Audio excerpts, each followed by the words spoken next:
داتا حضور کشف المحجوب میں لکھتے ہیں یہ فکرے ان کی زبان سے تب ادا ہوئے جب اس درخت کے نیچے تھے جس کے اوپر میں چڑھا ہوا تھا. آپ فرماتے خدا کی عزت و عظمت کی قسم پورا درخت، اس کی ٹہنیاں، اس کا تنا، اس کی جڑیں بھی سونے کی ہو گئی، سارا، ہاں سارے سونے کا ہو گیا.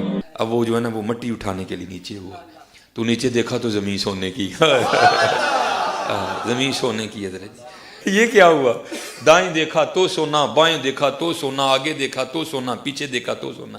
اب بابا جی نے کام کیا تھا، کیوں نہیں مٹی دیا ٹیماں پھڑان دیا، اور کہتا حضور کہاں سے پکڑاؤں، مٹی ہے ہی نہیں، جہاں تک نظر جاتی سونا ہی سونا ہے. بابا جی ایک سوال ہے بابا جی، اگر آپ ہوا میں سونا نکال سکتے ہیں بابا جی تو دیش کی غریبی کیوں نہیں مٹا دیتے بابا؟ جواب بابا جی، جب آپ خود سونا نکال سکتے ہو تو ہم لوگوں سے چندہ کیوں لیتے ہو بابا جی؟ جواب ہری اوم ہری اوم ہری اوم. یہ رانگ نمبر ہے. اب انجینئر مرزا محمد علی کو کیا پتا بابا ہوتا کیا ہے، وہ تو اس کو تو حضرت جی جو پیچھے سے پیسے آ رہے ہیں نا اس کو تو وہ نظر آ رہا ہے، اس کو کیا پتا بابا ہوتا کیا ہے.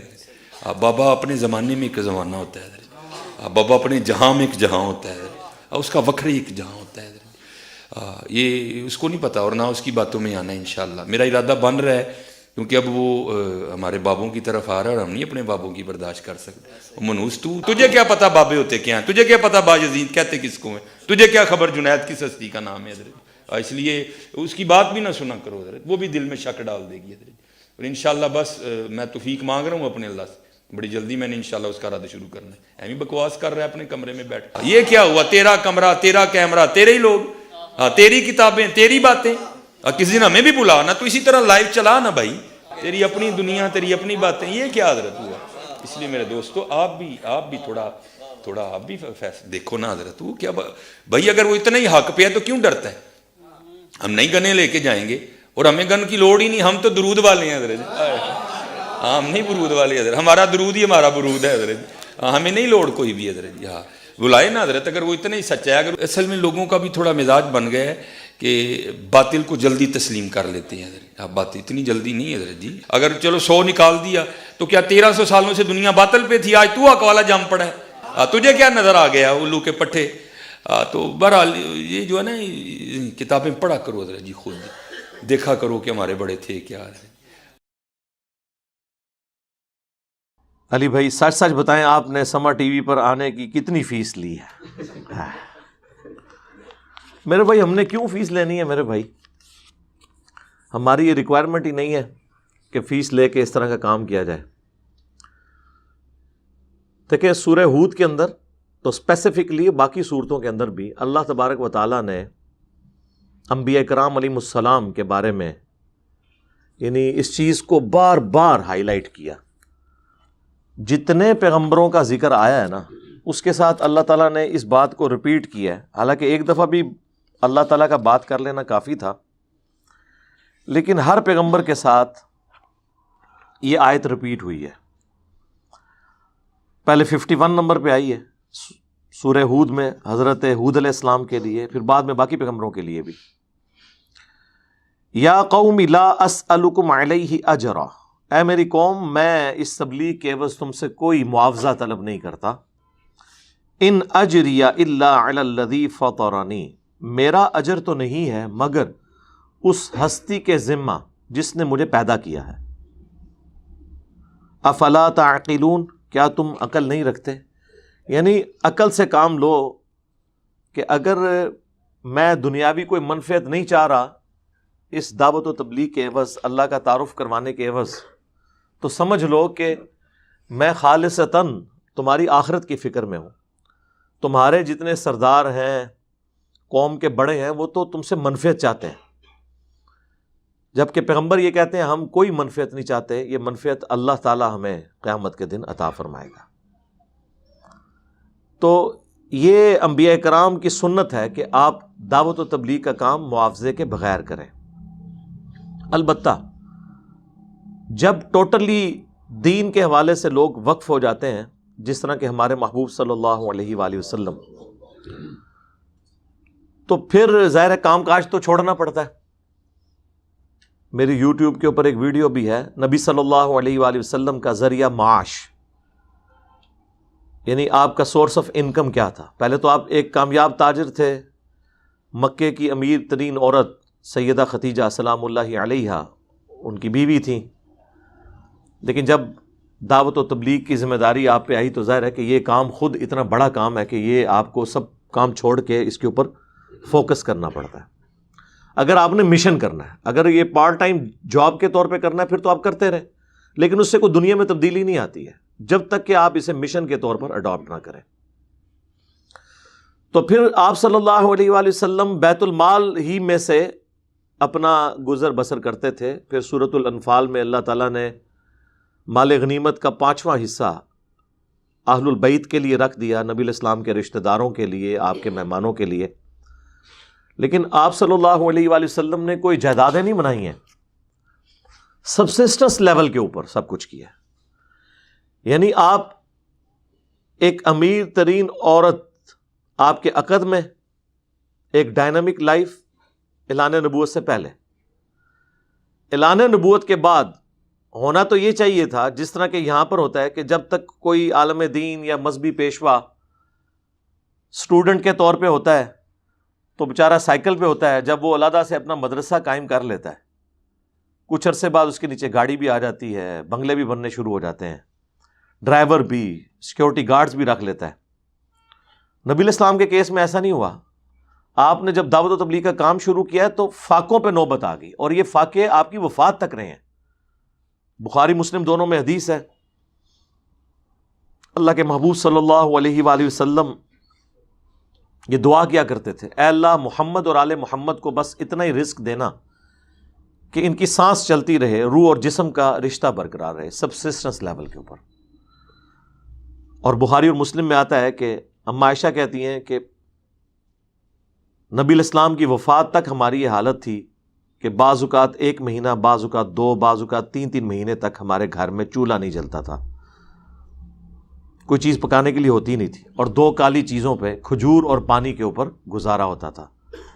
کھجور بھی کوئی پیٹیاں نہیں کھجور کی، 2 کھجوریں صبح 2 شام کو، 1 میٹھا پانی کا پیالہ صبح 1 شام کو. ریگستان والے علاقے کے اندر پانی کو لے کے آنا بھی ایک ایشو ہوتا تھا. ہم تو جس وقت بھی اٹھیں تو جا کے پانی پی لیتے ہیں فریج سے نکال کے، یا بوتلوں میں سٹور کیا ہوتا ہے. اس زمانے میں تو ایسا نہیں ہوتا تھا، مٹکے دور دور سے بھر کے لائے جاتے تھے. ایک پانی کا پیالہ بھی صبح کے وقت مل جائے، ایک شام کے وقت، تو یہ غنیمت ہوتا تھا. تو اللہ کے محبوب صلی اللہ علیہ وآلہ وسلم اعلان نبوت کے بعد آپ کا جو لیونگ سٹینڈرڈ ہے وہ بالکل سبسسٹنس لیول پہ آ گیا تھا. ہم کبھی یہ نہیں کہتے ہیں کہ دین کے لیے جو لوگ وقف ہیں ان کا ذریعہ معاش جو ہے وہ دین سے نہ ہو. ہم کہتے ہیں ہو، لیکن سبسسٹنس لیول پہ گزارے کے لائق، جائیدادیں نہیں بنا سکتے. صحیح بخاری میں آتا ہے کہ حضرت ابوبکر الصدیق رضی اللہ تعالیٰ عنہ جب خلیفہ بنائے گئے تو انہوں نے صحابہ کرام سے کہا کہ دیکھو تمہیں پتہ ہے کہ میرا کاروبار بڑا اچھا چل رہا تھا، میرے بیوی بچوں کا رزق اللہ نے اس میں رکھا ہوا تھا، اب تم نے امور خلافت میرے ذمہ کر دی ہیں، تو ظاہر ہے کہ میں اب ان کو کیسے کھلاؤں گا. تو پھر صحابہ کرام نے مشورہ کر کے ایک عام مہاجر کا جو وظیفہ تھا نا وہ ان کے لیے مقرر کر دیا.